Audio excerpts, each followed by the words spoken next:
It is crazy to think that I am finishing my 20th year in the classroom. It honestly doesn't feel that long, but when I'm sitting in those like after school meetings, hearing the same thing that I heard 10, 15 years ago, yeah, that's when it feels long. And I'm quickly reminded that I am a veteran teacher, and it's the same old things wrapped up in a different package.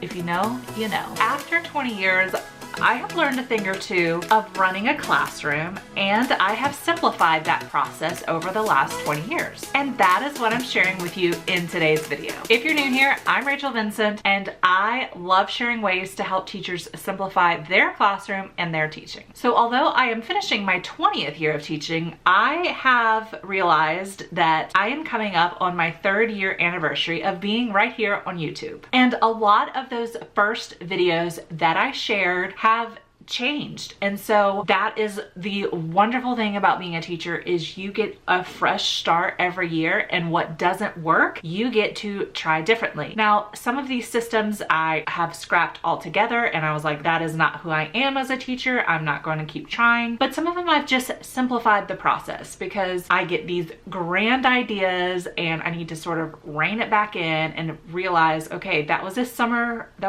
Rachel idea, and she thought she could do it all. And once school started, it didn't work. And so it has been simplified to now work in a school setting instead of this wonderful picturesque idea that you get in your mind when you're in the middle of summer. So with all that said, the best advice for any kind of system or thing that you want to do in your classroom is to do what works for you. Just because another teacher can make it look awesome and do it in their classroom does not mean you are that type of teacher. I learned, and I'll be honest, it took me several years to learn this because I kept trying to be a really cute anchor chart person and draw really beautiful anchor charts. I am not that person. I do not want to spend that much time on a piece of paper that's going to hang up for a small amount of time that gets thrown away and I have to redo the next year. I would rather just make a poster size of a printable one, which I do often, or just quickly draw one up that looks kind of terrible that I know is going to be taken down in a week or two. But that's the thing. You learn about yourself as a teacher and you realize what matters to you, what's important, what works for you. The more you teach, the better you get at realizing who you are. And I think that's just in life. The older you get, the more you realize who you are as a person, and you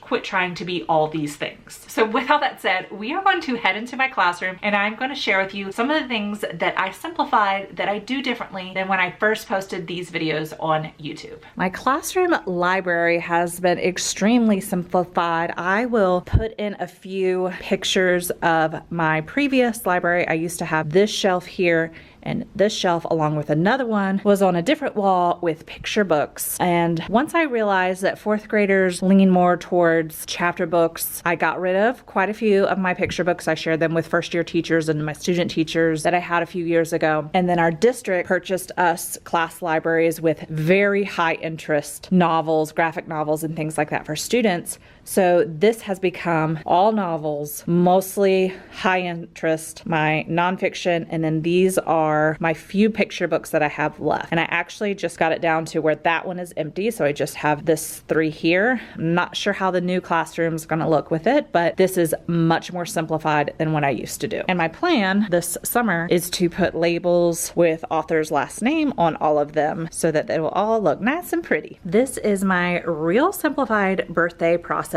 So if it is a student's birthday, they get, this is just like one of those decorative weights from Dollar Tree.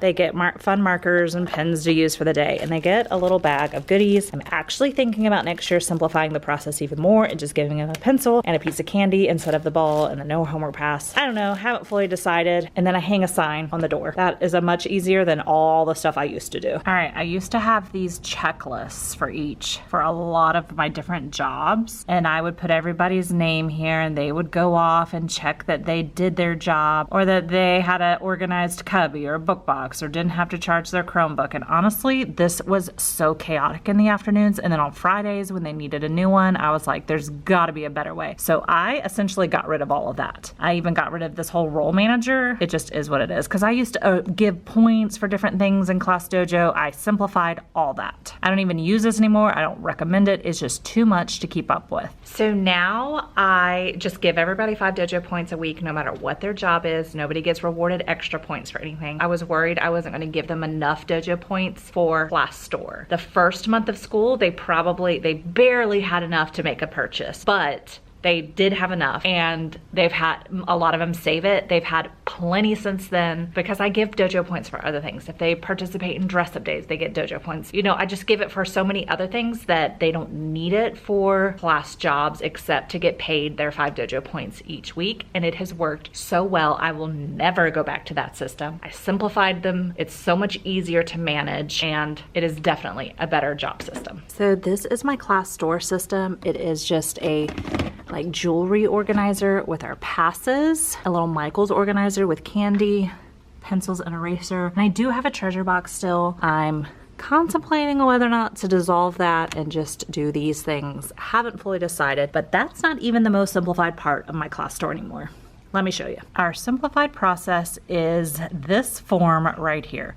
Students honestly don't even look at this. This is on our class website, but it shows all of our passes and everything that they can see how much everything is. I show this at the beginning of the year, and honestly, they don't even look at that. When I post our shopping day in Google Classroom for them, they just shop here because it has the pictures on here as well. And so they see this and they choose what they want. And the easiest thing, I just go through on the responses and I look up what they purchased. I pull all those items out to my table, the candy, the passes, and I call them over and I say, okay, you get this, you get that. This is what you ordered. You don't have enough money for this. What else would you like? And then I just delete the response, and then this is ready to go for the next shopping day.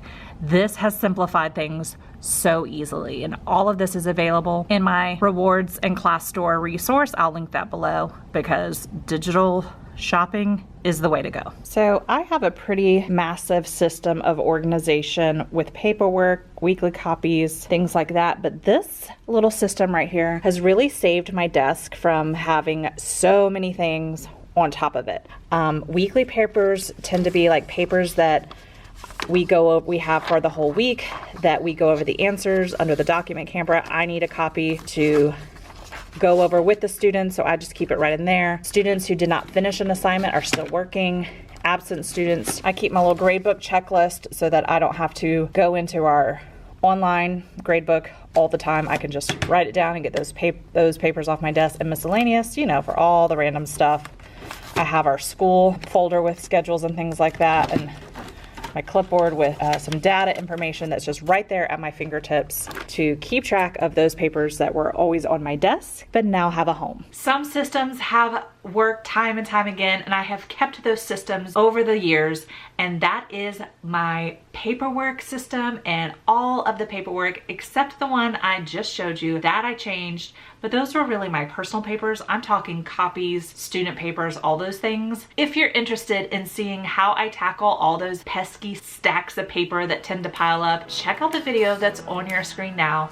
This system has worked for me for many, many years.